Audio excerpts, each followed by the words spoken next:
രാഹുൽ പ്രസാദ് നമ്മളിപ്പം ലോകത്തിലെ 7 മഹാത്ഭുതങ്ങളിലൊന്നായ താജ്മഹലിന്റെ ഫ്രണ്ടിലാണ് ഗൈസ്. നമ്മുടെ സമീപത്തോടു കൂടിയാണ് ഗൈസ് നമ്മുടെ താജ്മഹലിന്റെ തീരത്തോടു കൂടി ഒഴുകുന്ന യമുന ഒഴുകുന്ന ഗൈസ്.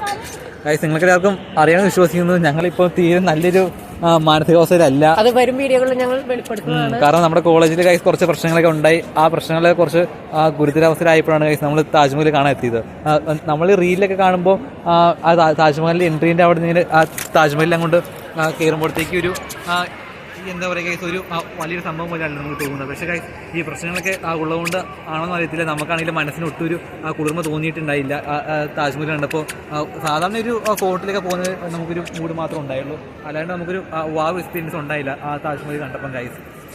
പിന്നെ ഗൈസ് പ്രത്യേകിച്ചൊന്നും പറയാനൊന്നുമില്ല. പിന്നെ താജ്മഹലാണ് വന്നതുകൊണ്ടും അത് ലോകത്തിലെ 7 അത്ഭുതങ്ങളിൽ ഒന്നായതുകൊണ്ടും മാത്രമാണ് ഗൈസ് നമ്മളിപ്പോൾ ഇന്നൊരു വ്ളോഗിന് വന്നത്. അല്ലെങ്കിൽ ഒരിക്കലും ഗൈസ് നമ്മുടെ ഇന്നത്തെ ഈ ഒരു സാഹചര്യത്തിൽ വ്ളോഗിന് വരത്തേയില്ലായിരുന്നു ഗൈസ്. Sorry guys, by.